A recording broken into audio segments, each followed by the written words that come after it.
All right. Hello. Now we're recording. My name is Jason Linville. This is a lecture on drugs for JS 110, Introduction to Forensic Science. This lecture is being recorded in the summer of 2017.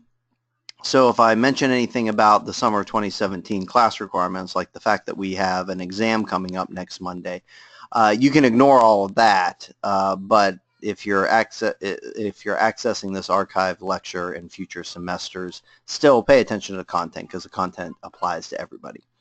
Okay, so with drugs, really what we're talking about in regards to a forensic science lab and analysis is we're talking about a controlled substance because, caffeine is a drug, but it's not like you're going to have a Coca-Cola roll through the lab and, have the question be, is there caffeine in this drink?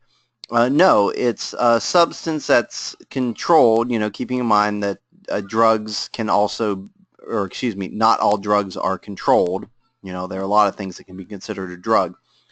And then also the fact that it's a controlled substance, or excuse me, the fact that it's used interchangeably with drugs of abuse, I think that might be on the next slide, is the fact that it doesn't necessarily mean that it's abused in order for it to be controlled as well. Although what we're going to find is most substances are controlled because there is some potential for abuse. Otherwise, like caffeine, it's kind of hard to abuse caffeine. Sorry, Jesse, whatever your name was on Saved by the Bell. But it's tough to abuse caffeine, so therefore we don't really consider that controlled. All right, so controlled substance is the legal term. So, casually drugs of abuse, stuff like that can be used, but here we're talking about substances that are legally controlled. And we'll talk a little bit more about how some legal highs can fall through the cracks of that.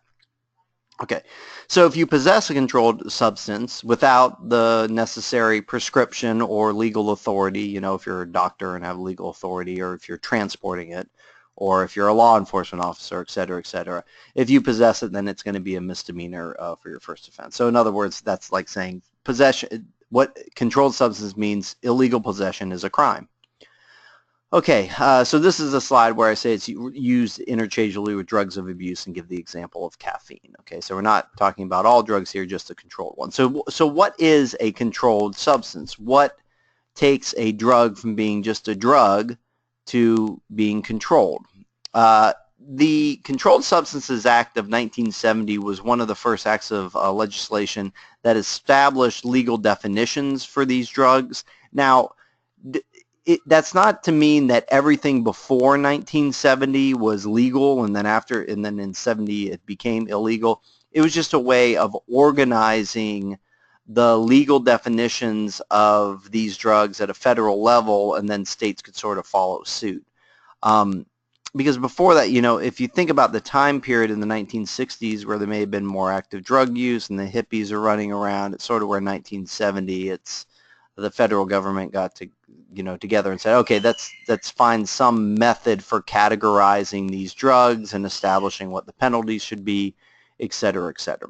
So what they did is they created 5 schedules of drugs, again, as guidelines sort of to the court system of what's a bad drug and what's a really bad drug, I guess, if you think of nothing on these are necessarily good. Although, as we can see, for medical purposes, that is a good side of a drug.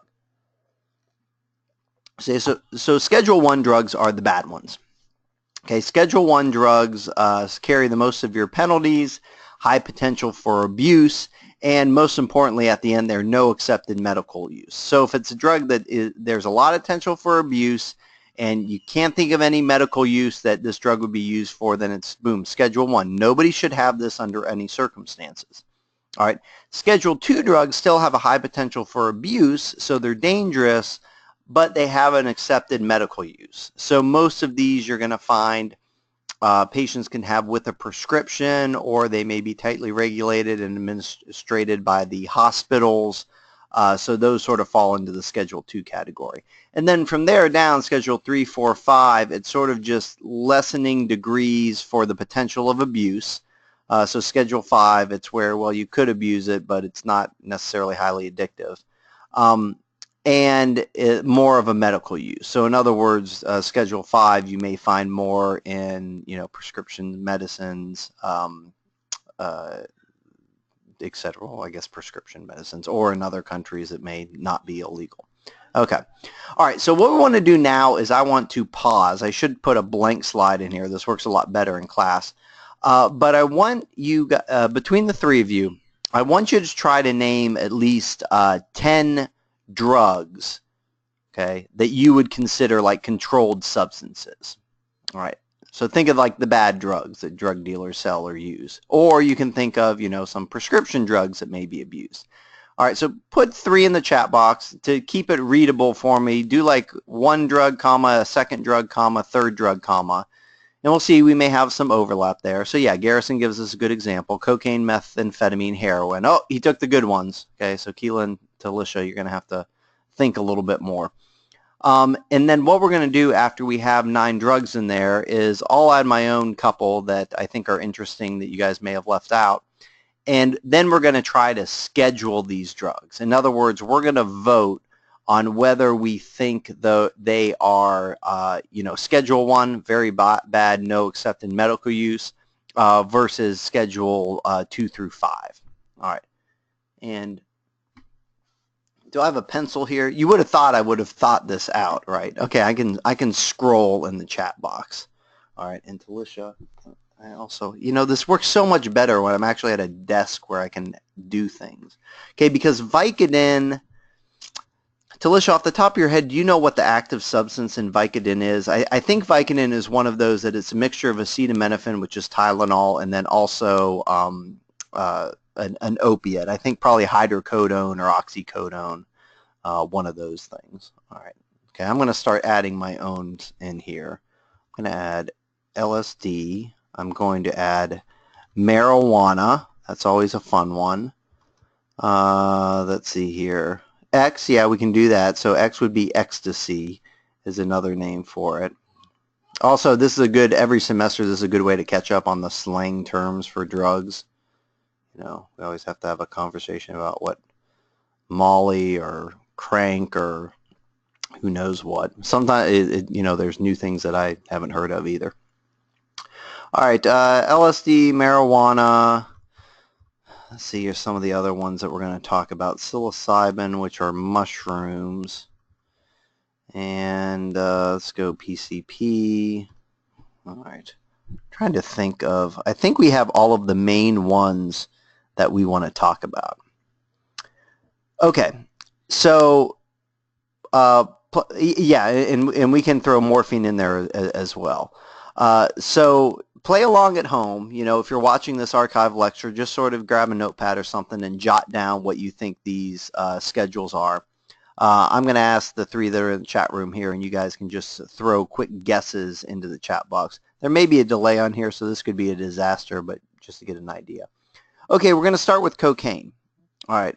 So for those present, cocaine, would you think that is a Schedule 1, Schedule 2, Schedule 3, Schedule 4, or Schedule 5 drug? In other words, is it highly addictive, no medical use, or range from not addictive at all and a lot of medical uses? So give me a number. Okay, Talisha says 1. Okay, that's a pretty good guess for cocaine, right? Okay, so we have 1, 1, 2. All right. Let's move on to methamphetamine. What about methamphetamine? What do you guys think? Methamphetamine, as featured on the Oprah Winfrey Show, where people take a little methamphetamine and then turn into zombies. Okay, we have Garrison in there again with 2. Maybe Garrison, are you a medical doctor, Garrison? Garrison knows a lot of medical uses for these drugs. All right, and again, since there might be a little bit of a delay, I'm going to go ahead and move on to the next one. Okay, let's try heroin. Okay, so we got a 1 and a 2 for cocaine, a 1 and a 2 for whatever the second one I said was, methamphetamine. What about heroin? What do you guys think of for heroin? Use this opportunity to eat while you guys are answering.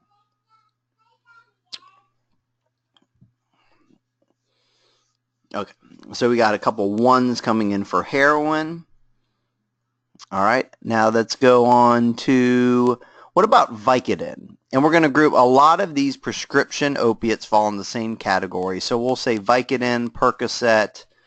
No, Xanax is something different. Percocet, Vicodin. I'm trying to think. There's a couple others. Narco, I think, is some of them are under different terms. Okay, 2. So pretty bad, but medical use. All right, then let's go on to, what do you guys think about ecstasy?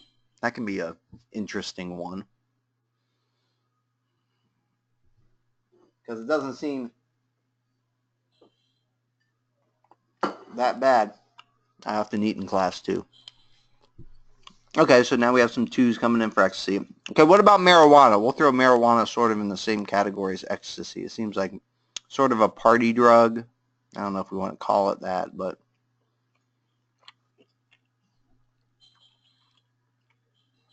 okay, so marijuana, ecstasy, sort of in the 2s. Okay, what about morphine?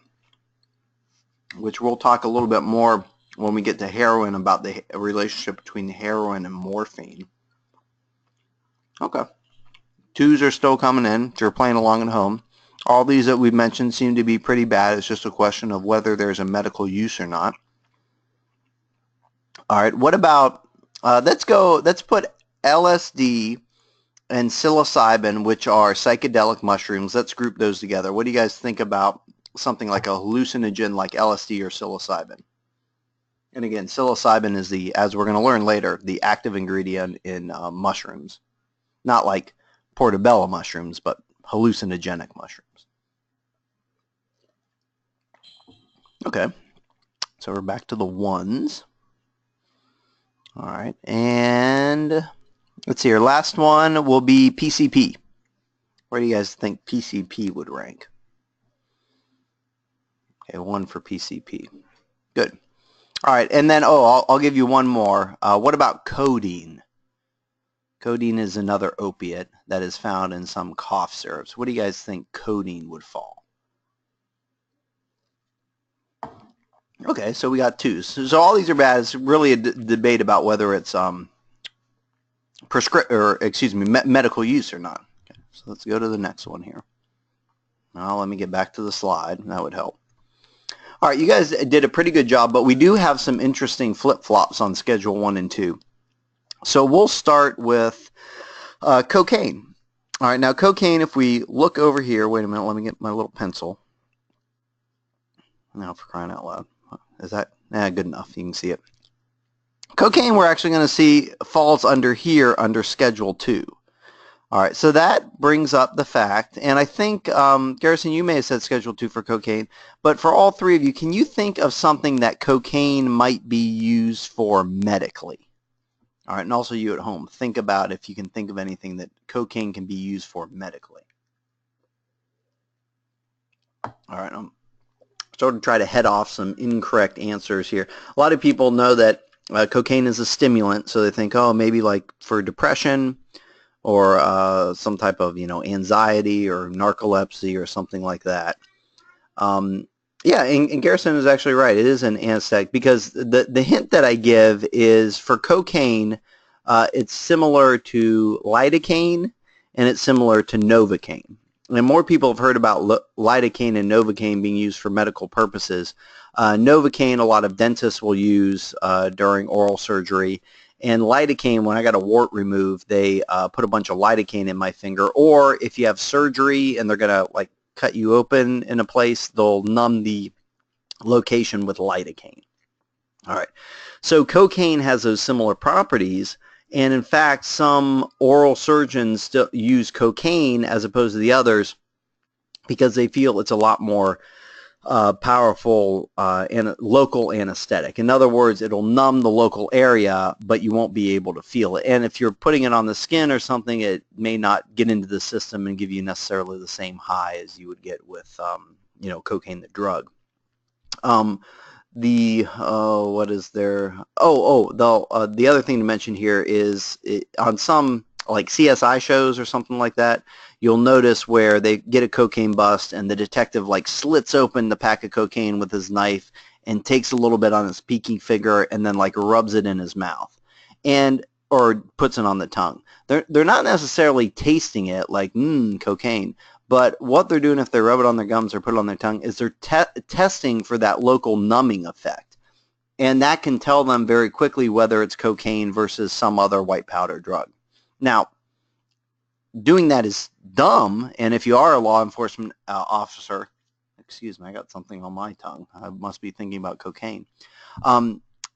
If you are a law enforcement officer, the reason I don't recommend putting mysterious white powder in your mouth is I always want to see the CSI show where the detective like opens it and rubs it in their mouth, and they're like, "What is it, Jerry?" And he's like, "It's deadly to poison," and then he drops dead. Okay, don't put anything into your mouth that you don't know what it is. That's actually just a good rule of thumb for everything. So that's cocaine. Schedule 2.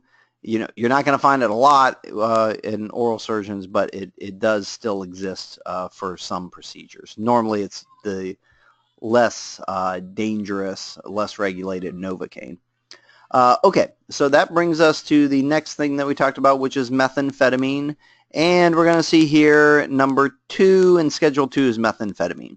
And I think small amounts of methamphetamine are used to treat some things like ADD or attention deficit disorder, some depression, anxiety, sort of where there's a lot of drugs used to treat a combination of those types of diseases.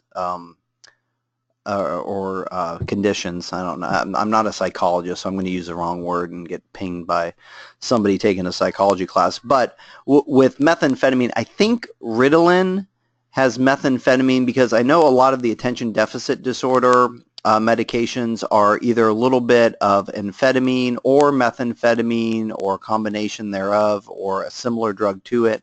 But methamphetamine can still be used for that type of medical purpose. So that throws it into Schedule 2. You know, really methamphetamine, the whole faces of meth, the fact that it could be made, manufactured from over-the-counter drugs, that's really what caused the methamphetamine scare and the reason why a lot of times here in modern day society we hear meth and we immediately picture, you know, that drug addict in the backwoods of Alabama or whatever state you live in from doing methamphetamine. Okay. Wait, was I going to talk about making meth? No, there's something else. Yeah, I was going to talk about making meth. If you'll notice, and this I just mentioned because I think it's of interest, when you go to buy nasal decongestion, okay, or sickness medication, my vocabulary is not good tonight. When you go to buy nasal decongestion, what you'll find is, and some people remember the meth epidemic where it used to be where meth heads, and I think this happened in maybe early seasons of Breaking Bad or something, they would buy a whole bunch of nasal decongestion, specifically pseudoephedrine. And pseudoephedrine can be turned, not a lot of people say, but anybody with a chemistry degree can, well, it's kind of difficult and dangerous, which is why you hear meth labs blowing up. So it's not certainly routine, but the pseudoephedrine could be chemically altered, and you could synthesize methamphetamine relatively easily from pseudoephedrine. So now what will happen is if you go to buy a nasal decongestion, you'll find some boxes of decongestion on the counter that you can just take and buy. Or sometimes they'll have cards where you have to take it to the pharmacist and then they go behind the counter and give you your nasal decongestion. Okay. And when they do that, you have to show them your driver's license, you have to sign a form, and you can only buy so much of that decongestion each month. And I asked last time I bought it, and I can't remember what, but it's a lot. In other words, if you're just buying it to treat yourself for sickness, you know, if you can, I think you can buy like 3 boxes a month or something like that, or 3 every 2. I forget what the number is, but as far as chemically speaking, behind the counter, it's pseudoephedrine. All right, and this sometimes is combined with other drugs like Mucinex D, I think has pseudoephedrine and guaifenesin in it. But if you buy anything with a combination of pseudoephedrine in it, That's behind the counter. Now, out in the boxes that anybody can take and buy or steal is something called phenylephrine, which is PE. So if you see Sudafed PE on the a box in aisle 4, okay, that is the phenylephrine, and I may be butchering the pronunciation of that, but the PE is a different nasal decongestion. Now, when the PE, this is a side story that's not important at all. When the PE first came out, I complained to anybody who would listen. I'm like, this stuff doesn't work as good as the old stuff. Because the reason they started making the PE is because they wanted to reduce the use of pseudoephedrine because it was leading to a lot of problems with manufacturing methamphetamine. And I complained to anybody who would listen, and nobody listened. As well, they shouldn't have, because I didn't know what I was talking about. But then some articles came out a little bit later where they tested it, and in fact, the PE does not work as well as the pseudoephedrine in clinical trials. So if you're shopping for nasal decongestion in the winter months, I strongly suggest using the cards and having them get it from behind the counter. It'll work a little bit more better. There you go. You've learned something in this lecture. Okay, so that's methamphetamine. I promise not each drug is going to take this long. All right. Okay, heroin. Heroin and morphine are closely related. We're going to find heroin over here in Schedule 1, and we're going to find morphine over here in Schedule 2. Okay, morphine used for pain, especially for terminally ill, if it's a cancer patient and they're in a lot of pain, you know, as they get closer to death, sometimes morphine is used. Or if you're recovering from, you know, like a serious accident or injury, morphine is used. Morphine is found naturally from the opiate poppy, which, again, we'll see here in a couple slides. But morphine, the way it's chemically structured, it can't pass through something called the blood-brain barrier and interact with the opiate receptors in the brain. So when you inject morphine, you get this overall numbness and pain relief, but you don't get the high that is associated with heroin when you have opiate receptors being interacted with in the brain. Heroin is just chemically modified morphine. It's called diacetyl morphine for chemistry nerds, but it basically has 2 acetyl groups on the morphine. And that allows it to pass through the blood-brain barrier where it can metabolize and bind and react with those opiate receptors. So that's why heroin is so highly addictive, because interacting with those opiate receptors in the brain gives the user an intense high. All right, so that's the difference between heroin and morphine, and why heroin is Schedule 1 and morphine is Schedule 2. Morphine can be used medically. Heroin, no medical use for that. All right, the next drug, so you guys are doing good here as far as recognizing that they're Schedule 1 and 2. It's just sort of sometimes the medical uses are hidden. Okay, let's talk about Vicodin and the other ones. Usually Vicodin or the medical prescription opiates have oxycodone or hydrocodone or hydromorphone. Is it oxymorphone? Yeah, oxymorphone down here. So all of those you'll notice are in Schedule 2, where it's, as we would think, medical use. It's a prescribed pill, but high potential for abuse. And the big debate right now with use of these prescription opiates is that they had been overprescribed. You know, I'm not going to go into whether it was a conspiracy by the pharmaceutical industry or anything like that, but they were a little bit overprescribed in regards to not taking the potential for abuse into consideration when they were prescribed.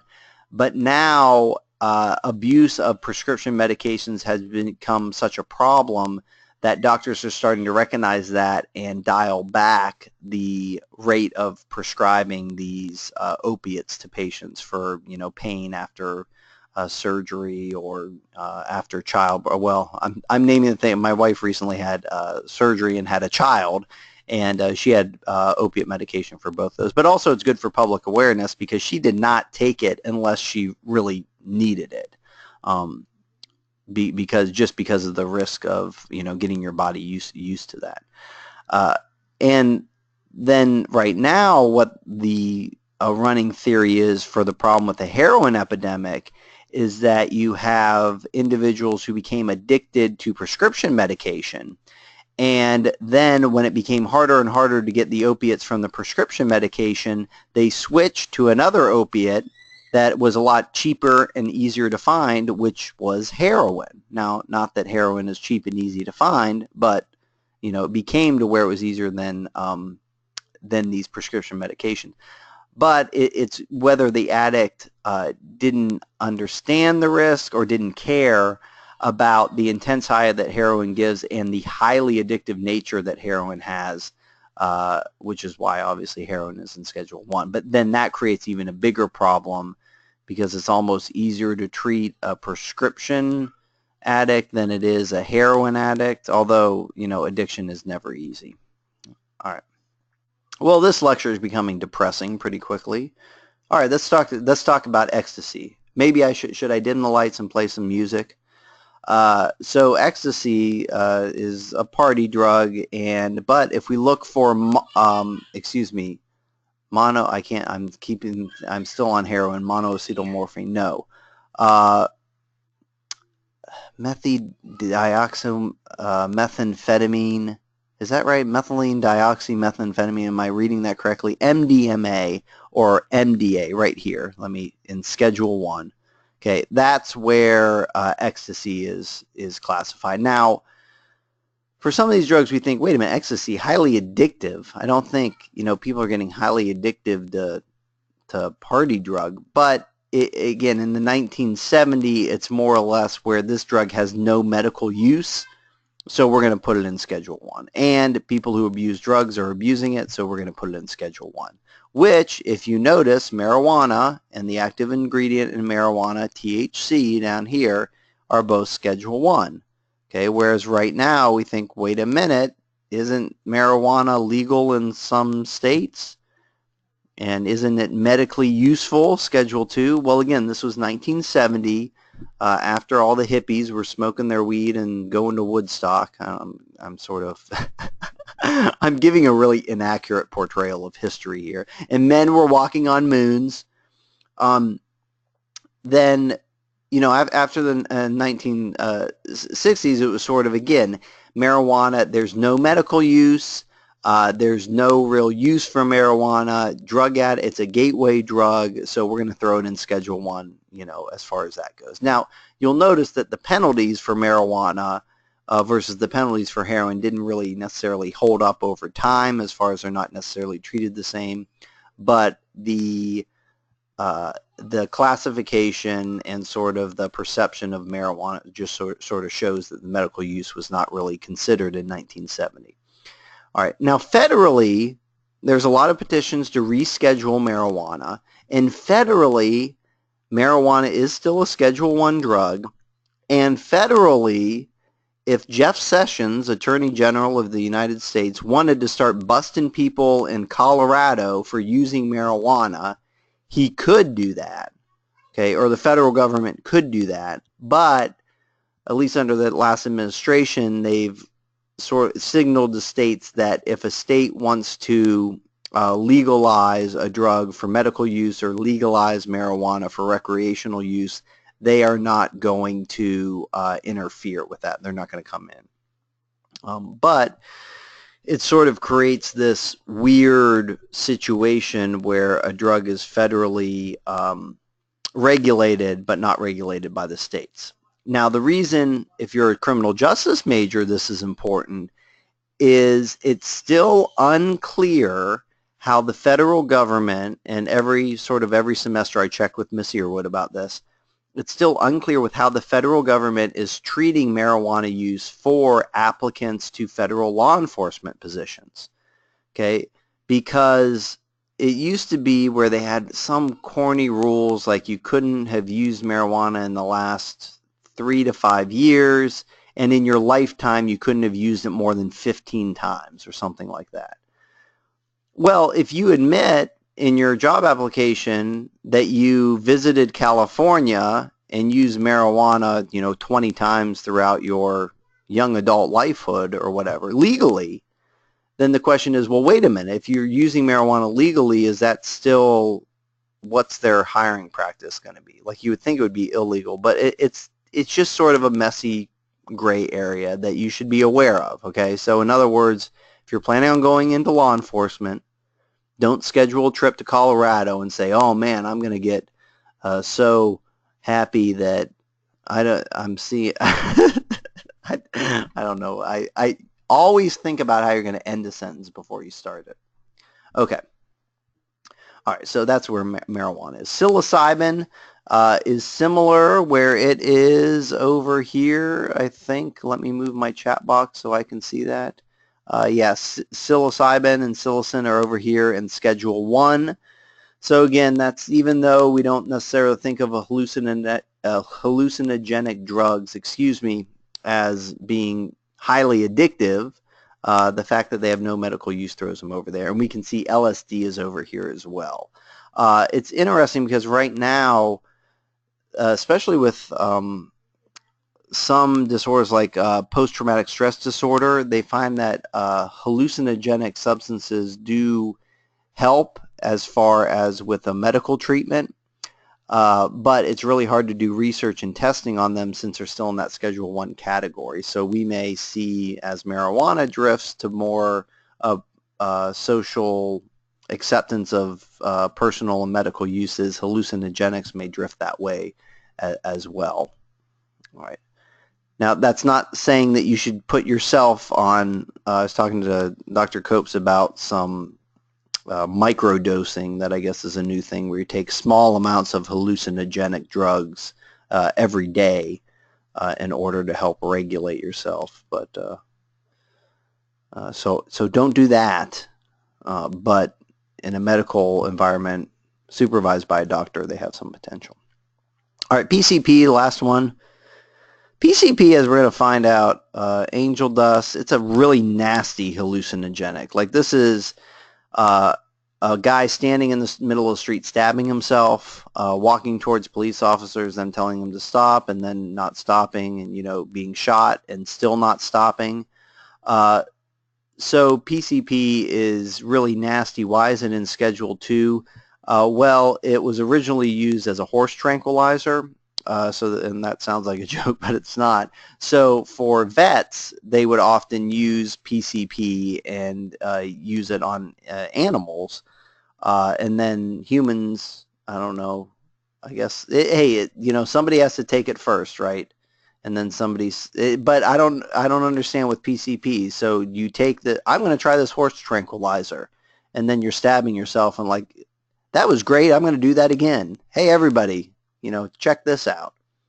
But where PCP is probably more often used as opposed to taking enough so you stab yourself, is sometimes it's used to lace other drugs. So you may have a marijuana cigarette with some PCP in it to give it an extra kick or something like that. But if it's too much kick, then all of a sudden, again, you're lying in the street gouging your eyes out or something like that.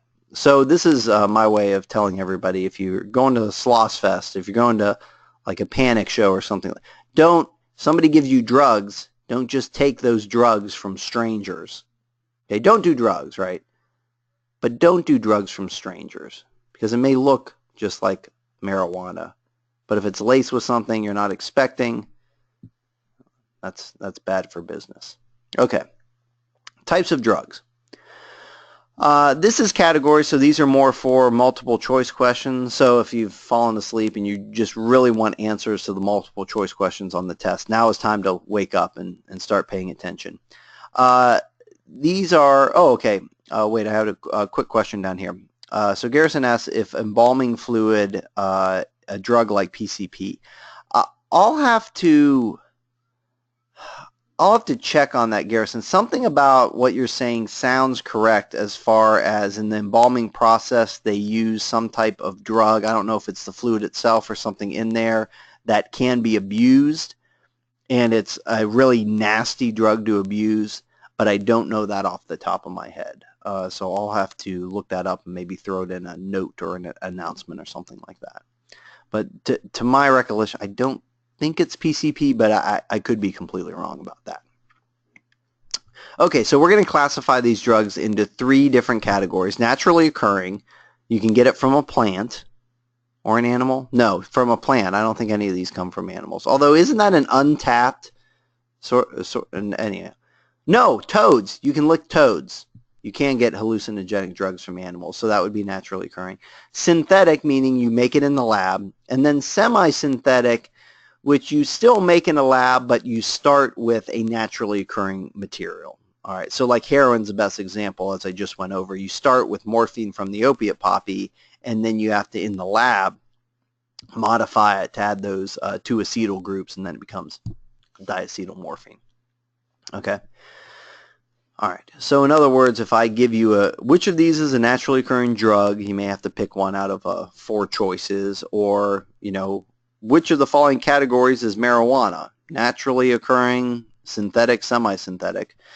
Well, marijuana is naturally occurring. It's the most natural probably of all these drugs because it is the plant. Okay, so we're going to look at the legal definition and some fun facts about all these drugs. For marijuana, it's interesting as far as the legal definition in that it's the part of the plant that is controlled. In other words, it's not the THC that's controlled. So in other words, if you have marijuana that all the THC has been extracted out of it for some bizarre reason, that would still be a controlled substance and not be legal. From a forensic science perspective, this is very important because the scientist doesn't have to test for THC. If they can identify the species of the plant by looking at the plant, and as it turns out, Cannabis sativa does have some features that allow you to identify it just with a microscope, then you can go into court with that. It may save you some chemical analysis. Okay. Now, THC is also regulated, but marijuana, the plant, is regulated. Okay, so it's Cannabis sativa. I've had questions and have done a little bit of looking into the difference between Cannabis sativa and Cannabis indica, and I know that I've seen directly contradicting information about those two plants because the way they're written, they're different species of plant, and Cannabis indica would not be covered in here, but then some places I was reading it suggests Cannabis indica is a subspecies of sativa and is still covered. Sometimes you'll read that sativa doesn't have THC and indica does have THC, or vice versa. That, I believe, is not true. Anyhow, let's just focus on Cannabis sativa and know that that is the species of plant that is regulated. So all of these things, compound, manufactured derivatives of THC is also regulated, but not the mature stocks. So this would allow a person to import mature stocks or to make hemp rope, make hemp clothing, and have that still be legal in the United States because it doesn't have any of the active parts of it as described there. It sort of excludes the stocks. Okay. So marijuana originated in the Orient, so sort of the just general Asia area, but because it can be grown almost anywhere, now it's grown worldwide. So you can find it in, the backwoods of Ohio, the backwoods of Alabama, in a closet in Blunt Hall. It pretty much, you can grow it anywhere, which is why it is grown everywhere. Okay, we don't typically think of marijuana as coming from one part of the globe like we do some of the other drugs. I mean, you'll hear, yeah, a lot of marijuana is imported from Mexico for the United States, but it can also be grown within the United States as well. All right, so the active ingredient is THC, which is a type of cannabinoid. The THC stands for tetrahydrocannabinol. And the legal issues, as it said, there's more than one species of cannabis, but pretty much anything with THC in it is regulated. The cannabinoids, this is where I like to just briefly mention synthetic cannabinoids, which spice is sometimes used as a general term for synthetic cannabinoids, but I've seen spice used for other things as well. But synthetic cannabinoids are interesting because since it's a cannabinoid that reacts with the same cannabinoid receptors in the body that THC reacts with. Okay, so it's a drug that's not THC but interacts with the same receptors. Many times the synthetic cannabinoids can bind a lot stronger to those receptors, so it doesn't give you the same reaction sort of, I guess it doesn't give you the same high that marijuana would give, but it could be a lot more strong, it could be a lot more uncomfortable. But the presence of those synthetic cannabinoids in the body may not necessarily react with the same type of color test that THC does. So where this is leading is individuals thinking, oh, I can do these synthetic cannabinoids and I'll be able to pass a drug test. Whereas if I smoked marijuana, I would not. These synthetic cannabinoids are oftentimes just manufactured and dissolved in a liquid, and then that liquid is sprayed on plant material, just any type of plant material, and then it's smoked like marijuana. So it's sort of like taken in like marijuana, except it's artificially applied to the plant material. And again, it's to where it's not the amount of synthetic cannabinoid in it could vary widely based on whoever made this stuff, whereas naturally THC, yeah, there's different amounts in different strains of marijuana, but it's within the same range. And you may see videos of people, like one recent one was of a couple who had done synthetic cannabinoids, and they were pretty much like comatose, barely moving on their front porch while their toddler was walking around. And of course their neighbor came over, filmed them, and then called child services. So it's where these synthetic cannabinoids, they can really like knock you out as far as having like a complete blackout or not realize what you're doing, etc. And there's so many different types of synthetic cannabinoids. They all have a slightly different reaction. So it's sort of where you never know what's going to happen before you use it.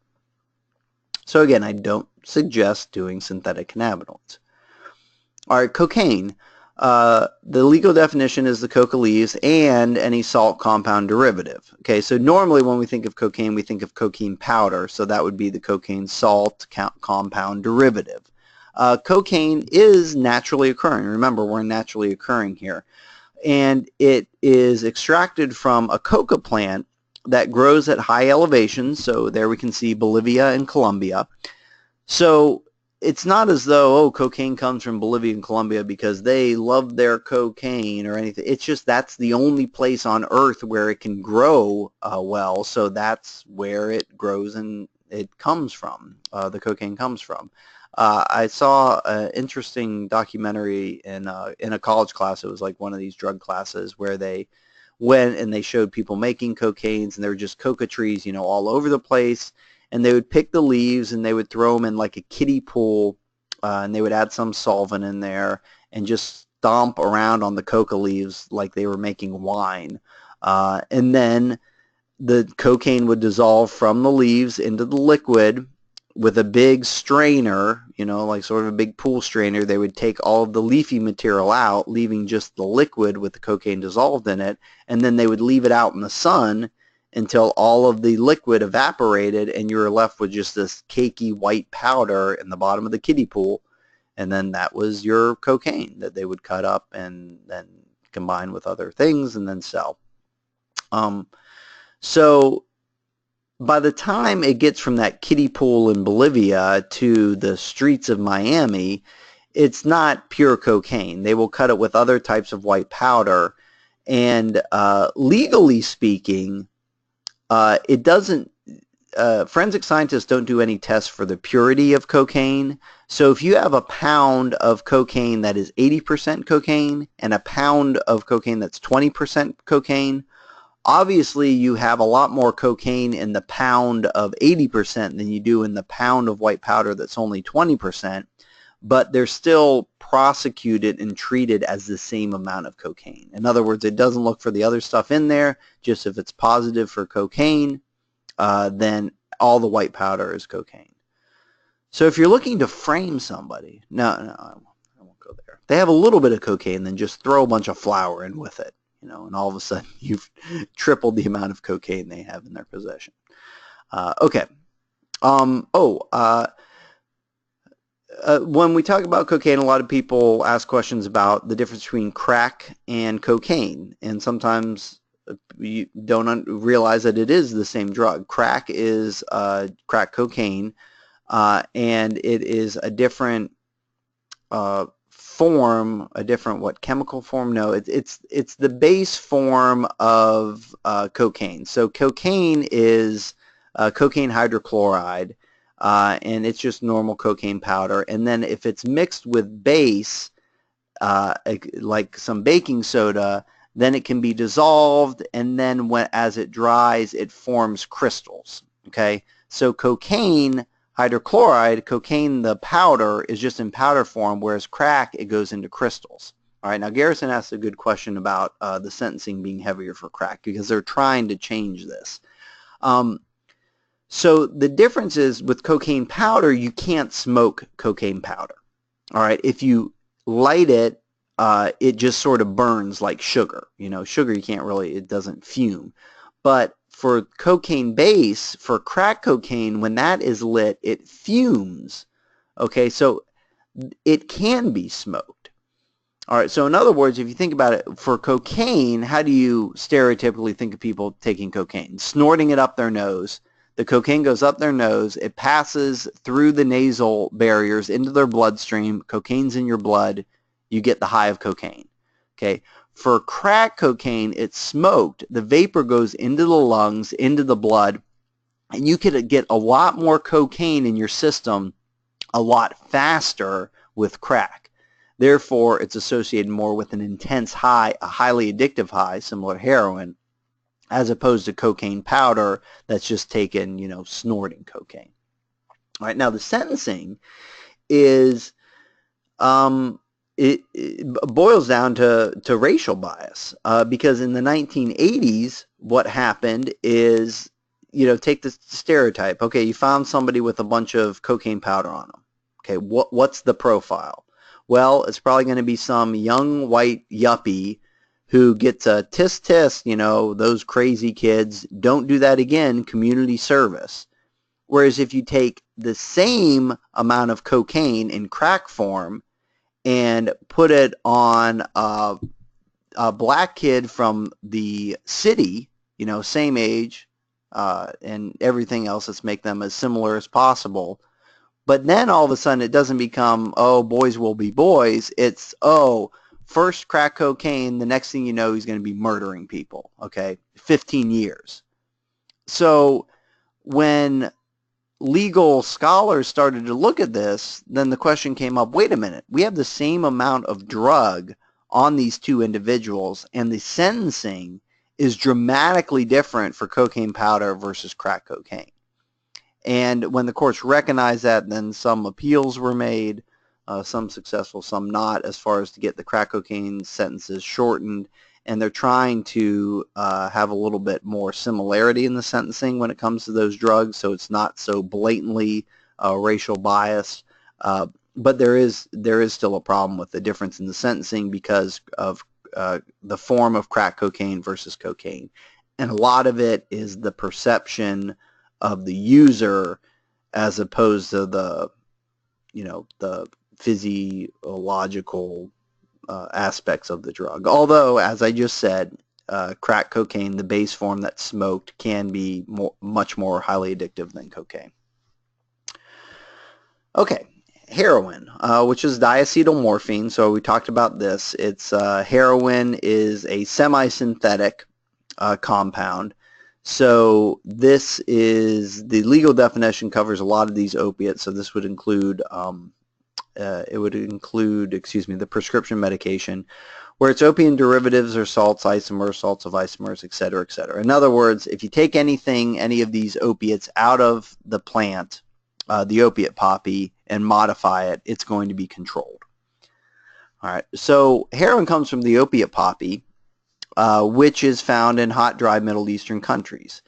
Again, just like the cocoa plant that's difficult to grow in a closet in Blunt Hall, opiate poppies are also difficult to grow just anywhere. So again, the perception is, oh, opiates come from the Middle East because they are immoral and love their drugs.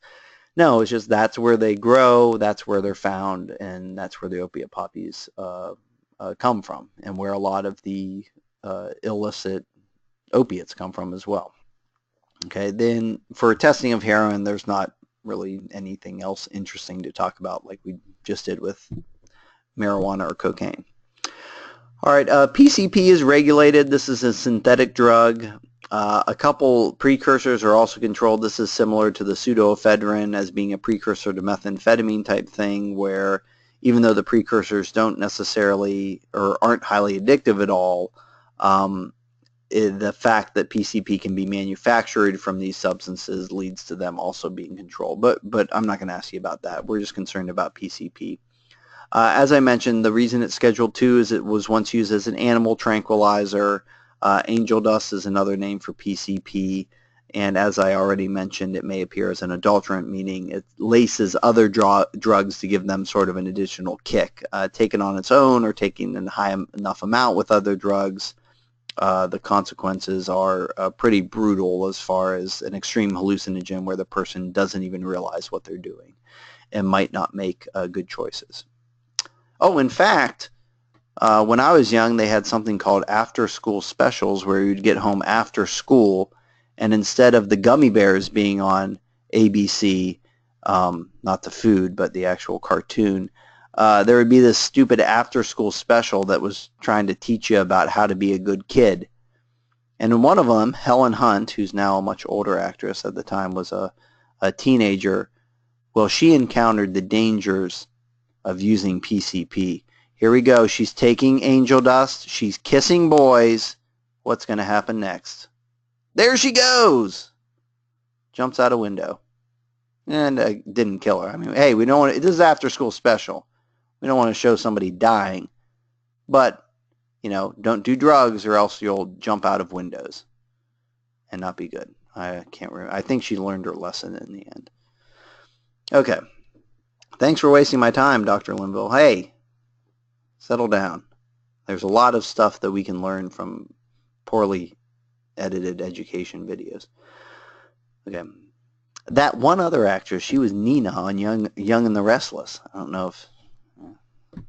Okay, LSD, lysergic acid diethylamine. This is one of the semi-synthetic compounds. Okay, so this is, you start with, I forget what did it say, something that grows on a fungus that grows on a rye plant, and then you modify it. LSD, I could never figure out, because I think in the 60s there was just a couple places where this was manufactured and then it got distributed widely. It doesn't take a very large amount of LSD to have an effect. So it would be, the drug itself would be dissolved in some type of solvent, and then what that solvent would be, it could be dropped onto any number of things. It could be dropped onto a sugar cube, the solvent evaporates, and then the LSD is in the sugar cube. It could be dropped onto pills, solvent dissolved, and now you have LSD on pills. The popular conception of what LSD is taken on is blotter paper. So you dip the blotter paper into the solution of LSD, you pull it out, the solvent dries and evaporates, and then you have small amounts of LSD on each square of the blotter paper. Okay, so LSD, again, you know, hallucinogenic. It's tough to overdose. It's really questionable about whether the hallucinogen is addictive or not, but 1970, no medical use, Schedule 1. All right, for amphetamines, so here amphetamines and barbiturates, amphetamines tend to be stimulants, so this would include amphetamines and methamphetamine. Again, methamphetamine sort of the group of amphetamines got a bad rap in that it was something that could be easily manufactured from the prescription medication, and it gave an intense high, stimulant high, that you could maybe more so or more strongly interacted with the receptors in the body than just amphetamine, and that's why it's associated with this addictive drug that will give an intense high.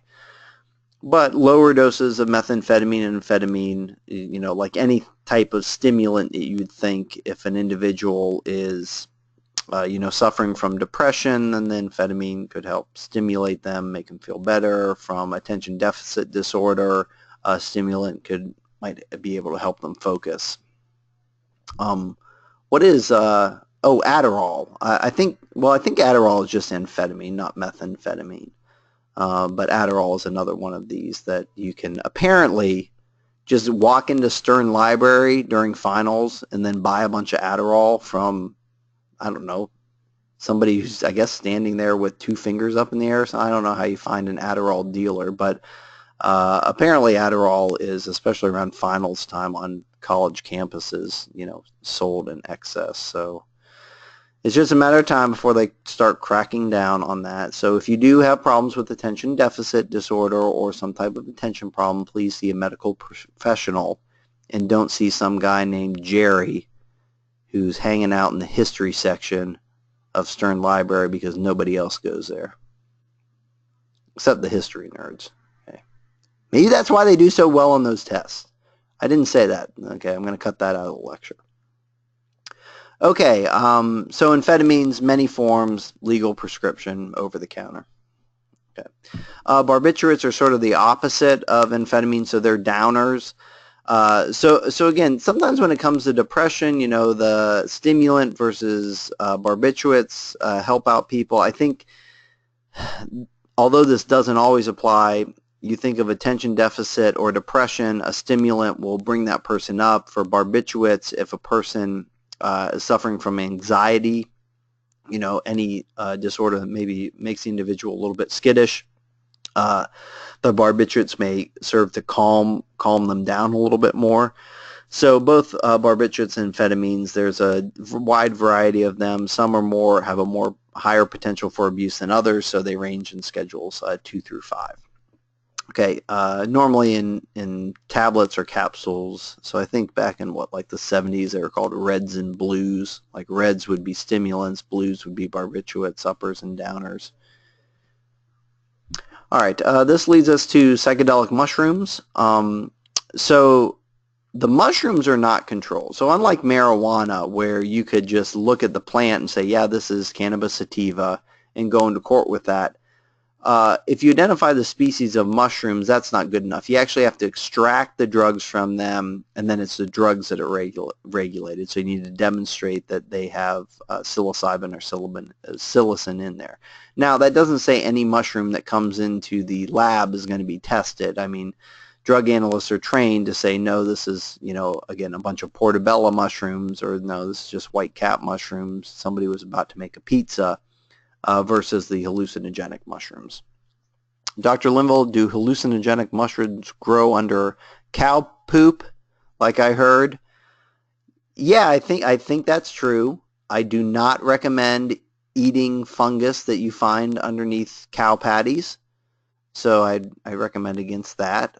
But as far as being grown, I don't know much about the distribution of them. But I do know that one time, wait, no, that's a story about how mushrooms are typically consumed. All right, unlike a lot of these other drugs, like they're not smoked or anything, usually these mushrooms are just eaten. And then so the psilocybin get into the system through just normal oral consumption and then going into your gut and then getting into your bloodstream and causing the effect. So these mushrooms are normally eaten. They can be eaten raw or dipped in, or combined, stirred up in milkshakes, or dipped in peanut butter.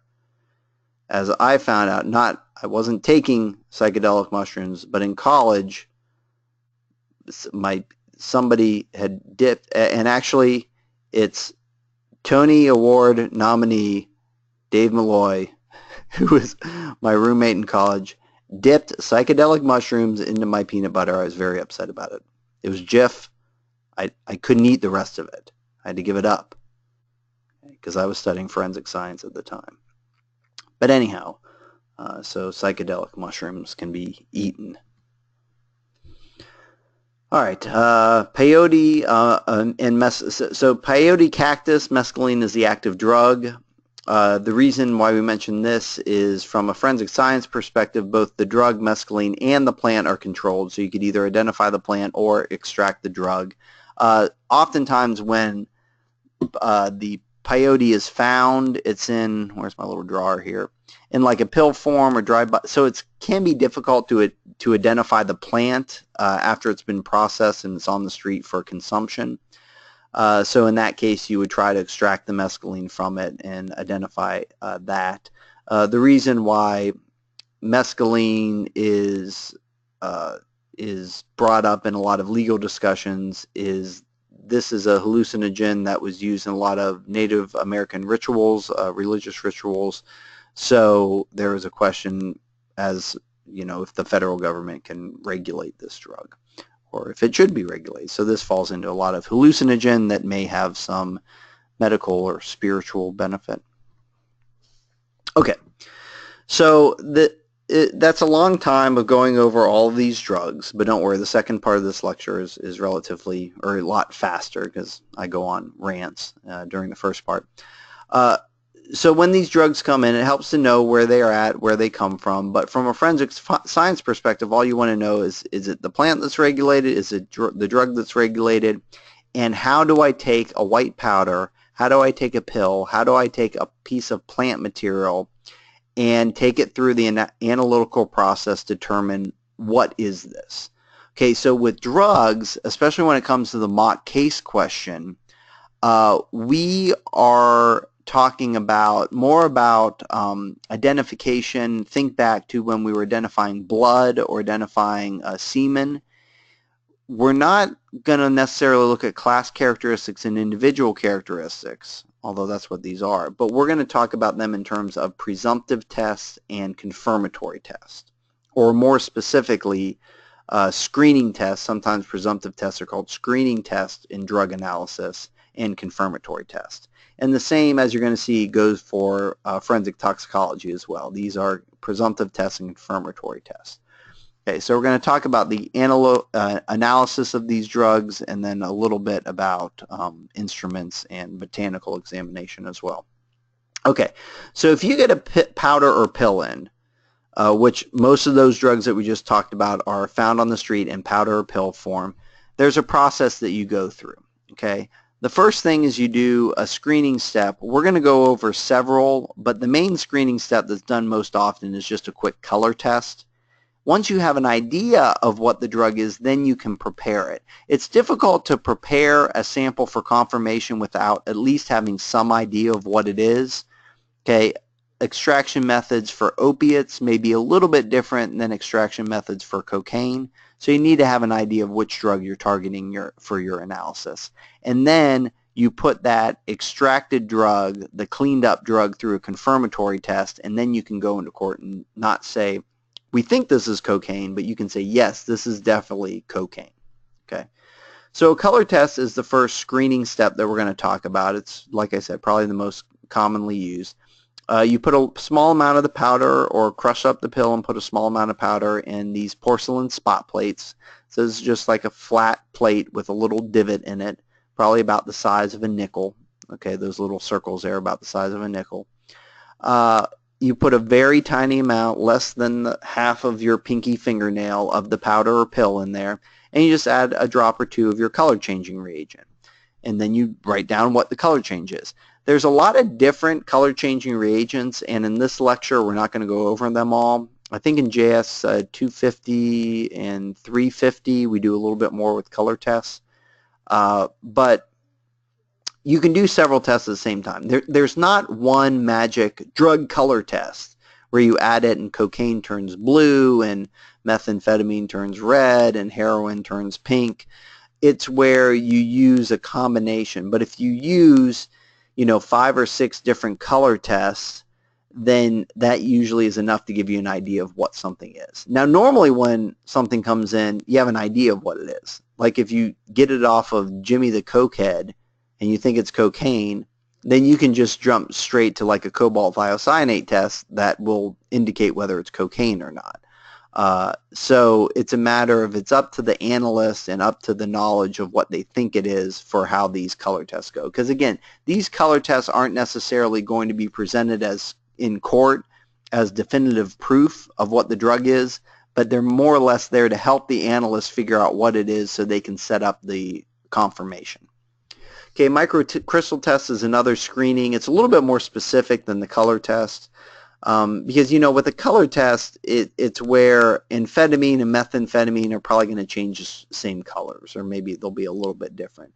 But again, it's a screening test because other substances may change that same color.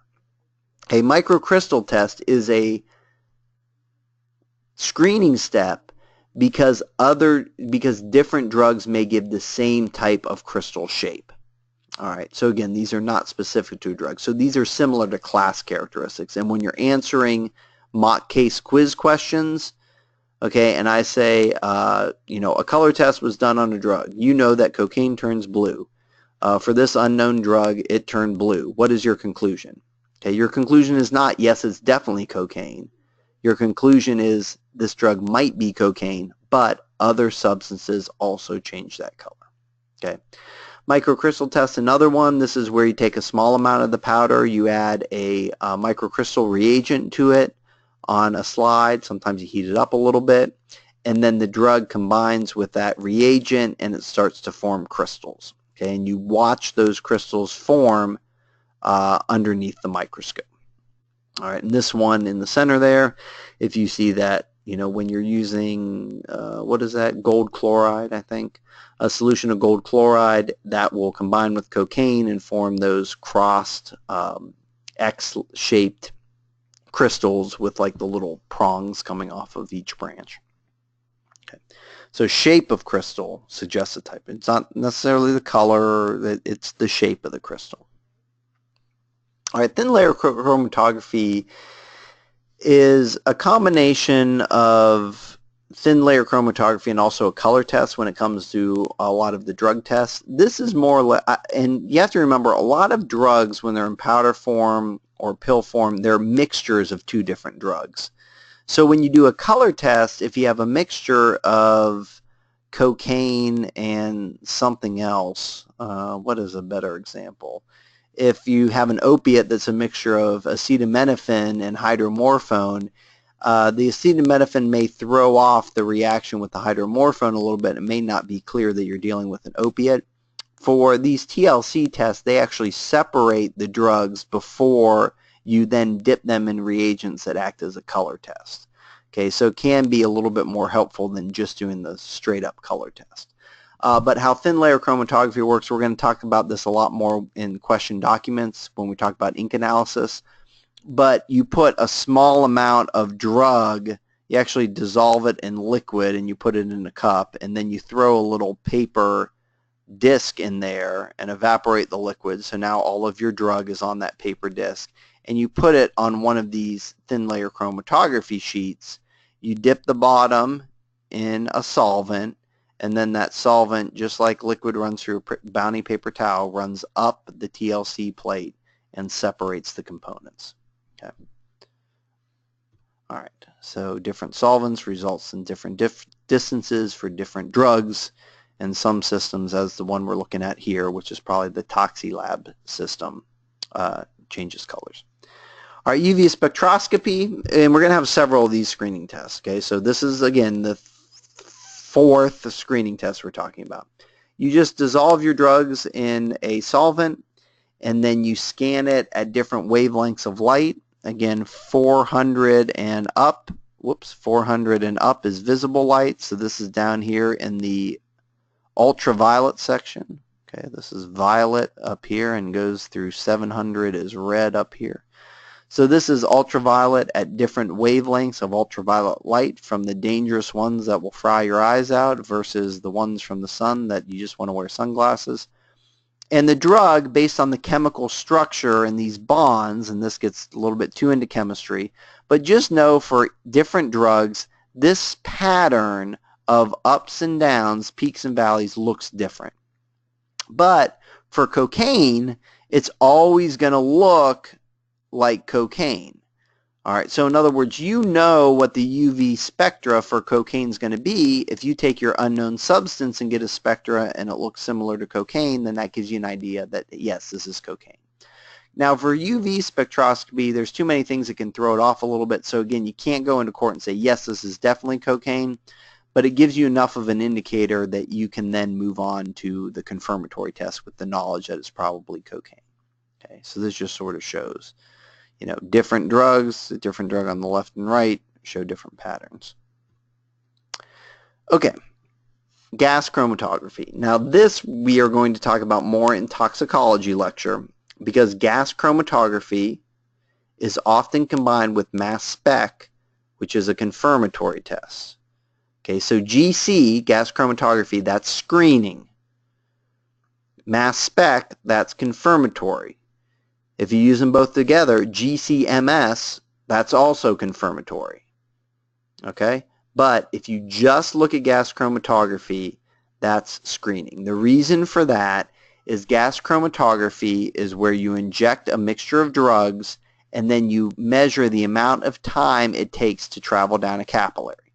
Okay, this one is going faster, so this may have taken 2 minutes, this may have taken 3 minutes, and this is going to take 4 minutes to get to the detector right here. Okay, so you can see it's sort of like a horse race. This one ran first in the shortest amount of time, and then pink's next and blue's next. Okay, so if I know that it took these yellow molecules 3 minutes, okay, I may know that cocaine takes 3 minutes to go down the capillary as well. But other similar drugs may take a similar amount of time. So just because I see a peak at 3 minutes and just because I see a bunch of the drugs, mystery drugs, evidence drugs coming out at 3 minutes, I can't say it's definitely cocaine. Okay. All right, and this sort of shows what a mixture of 5 drugs might look like. Okay, and more, 2 minutes is probably on the short end. Here we had one drug come out at 11 minutes, one at 12.5, and then we can see the other ones all the way up to 13.5. Okay. So again, if I know that cocaine comes out at 12.4 minutes, then I know I probably have cocaine in my sample, but I can't say so definitively. Okay, so that is how you screen pills and powders. How do you screen plants? You typically look at them under a microscope. All right, with marijuana, you can just sort of look at it macroscopically, especially if it's not crushed and smoked, the leaf and stem structure. But the big thing is what do I have a space there? Yeah, do you see how this is a space? I need to fill this in with a picture that is not yet there yet. I don't know why it's so difficult to see this, but, well, maybe because marijuana is illegal, so you can't just post a bunch of pictures of marijuana online that you've taken yourself. But they're called systolic hairs, and they're like tiny hairs that, if you look at it under a microscope, are on the leaves, and those are unique to marijuana. So if you see those hairs, then you can say, yes, this is marijuana. Now, normally what you do is you combine marijuana with another test, like a color test for THC or a microcrystal test, before you can go into court. So that is sort of a vague area. In other words, I'm not going to ask you that on a mock case question, because if the situation was, that marijuana has tiny systolic hairs, you're a drug analyst and you're looking at plant materials and see tiny systolic hairs underneath the microscope. What is your conclusion? Well, some states, the conclusion would be, yes, this is definitely marijuana. Other states would say, well, it's probably marijuana, but we want you to do another test just to make sure. Okay, color test or a test for THC and other means would qualify those. All right, peyote, you look at it, you're looking for cotton-like tufts. I mean, I don't know. If you have the whole cactus and you can identify this as a peyote cactus, then you don't have to test for mescaline. But if it's in the powder or pill form, then you have to test for mescaline. Okay, and normally when you get it from the street, it's in powder or pill form. All right, these mushrooms, same thing. Once you're trained, you can identify more easily what looks like a psychedelic mushroom and what not. But since the psilocybin and the psilocybin are the regulated drugs, then you're going to have to move on and extract those mushrooms, probably do a color test, or you can just jump right in and do mass spec or IR, which are the confirmatory tests. So the macroscopic examination by looking at the mushrooms can serve as the screening step. Okay, all these screening gives an indication of what the drug is. And then once I think this powder is cocaine, I think this powder is heroin, I think this pill is methamphetamine, whatever it happens to be, then you move to the preparation stage. Okay, so for sample preparation, what you're trying to do is essentially separate and purify the drug from all the other junk in the sample. Because in pills and in powders, it's never just the pure drug. There's always other stuff mixed in with it. Okay, so for separation of the drug, there's 3 different ways that we're going to talk about here. And really only one of them is used most often. Or wait, 3 or 4? How do I have these numbers? Let me move this chat box. Okay, 4. Okay, these first 3 are rarely done. All right, physical separation. If I gave you a container of sugar and salt and asked you to separate them, you could look at them under a microscope. Salt crystals look a little bit different than sugar crystals, and you could separate them crystal by crystal. Well, that's a pain in the butt. A dry wash is something where you add liquid to your sample, and all the adulterants, all of the things that are not the drug, will dissolve in the liquid, but your drug will not dissolve in the liquid. So you sort of add this liquid, dissolve the adulterants, and then suck the liquid off with a pipette, and your solid is left behind. A dry extraction is where you add liquid that dissolves the drug, but not the adulterants. Okay, so you add your liquid, you suck off the liquid that contains your drug, and then you take that, put it into another tube, and begin your confirmation process. The problem with the dry wash and the dry extraction is it's hard to find a solvent, a liquid, that will only dissolve your drug and not anything else that you don't want. Normally what's done is a liquid-liquid extraction. This is where you just add liquid, dissolve everything. Okay, and then by controlling the pH of that liquid and the type of organic layer that you add to that liquid, you can affect whether your drug of interest, if you are looking for cocaine, whether it stays in the water layer or whether it gets pushed into the organic layer. All right. So the simplest would be you dissolve your entire sample in water, okay, or some type of buffer. And let's say we're looking for cocaine. So cocaine is now dissolved in buffer. You add acid or base to regulate the pH of that. And then you add an organic liquid, which is an oil-like liquid. And when you add oil to water, what happens? They do not mix. So the organic liquid and the water remain separate.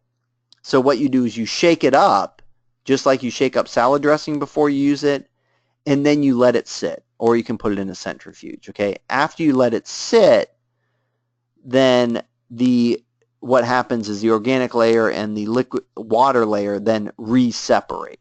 So when you're mixing it up, you're sort of giving the drug, the cocaine, the opportunity to go into the organic layer, and then you let it sit. The organic layer separates from the aqueous layer.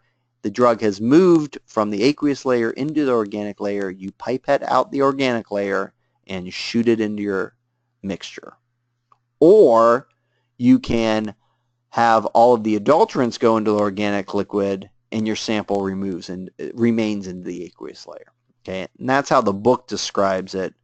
Okay, but what's missing is the last point of usually the last step is then adding another organic layer and pushing it into the organic layer. All right, but I'm not going to ask you that. The important thing for liquid-to-liquid extraction is that you understand you add a liquid, dissolve everything, and then separate the drug and the junk from one goes into the organic, the other goes into the aqueous. But I don't care about which is which. Okay, so after you do the presumptive test, after you prepare it, you go on to these confirmation techniques. Mass spec, we're going to talk more about in toxicology, so I'm not going to give a lot of explanation here in the drug, but it's just a way of taking your sample, your purified sample, smashing it into pieces, and then on a molecular level measuring how big those pieces are. Because when I take this drug, if this was cocaine, which it's not, before I break it, it weighs 574.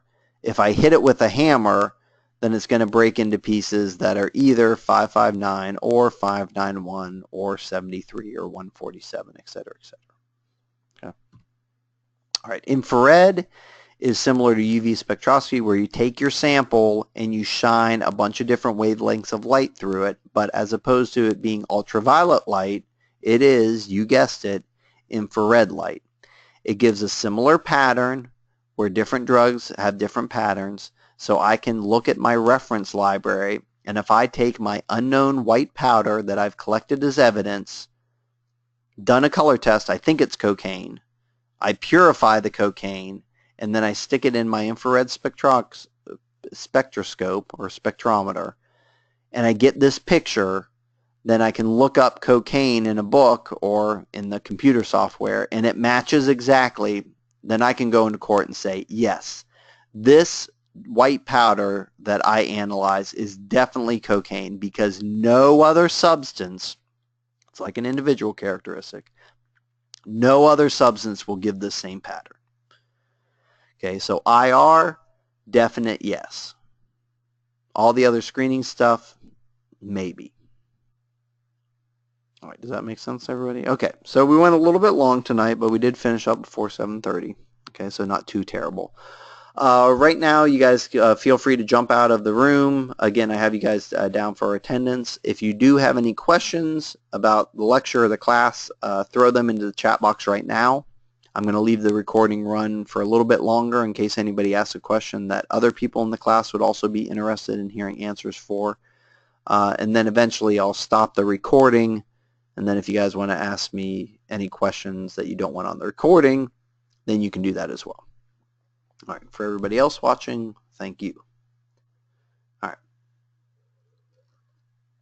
Okay, I'm going to leave the recording going for this question. Garrison asks if we have an exam review. If not, what should we do to prepare? We do not have an exam review. So the easiest way to prepare is, number one, Garrison, definitely go back and look at the 2 quizzes that we already have, because your first exam is going to be 60 points of it are going to be like quiz 1. So those are going to be typical multiple choice questions. Which of these is a confirmation technique? A, microcrystal, B, color test, C, what is another? UV spectroscopy, D, infrared spectroscopy. Okay, and the answer is going to be D. So it's going to be stuff that you can look up in the lecture notes. But it's going to be timed. I think you have 60 minutes to complete it, 60 questions. So you have to prepare for it like you would taking the exam in class where you don't get to use your notes. Okay, this is online. I don't like going through the whole rigmarole of, watching you with a video camera while you're taking the exam or anything like that. It's just a time limit. Study for it as though you can't use your notes, but you can have them there next to you if you did want to look up something real quick.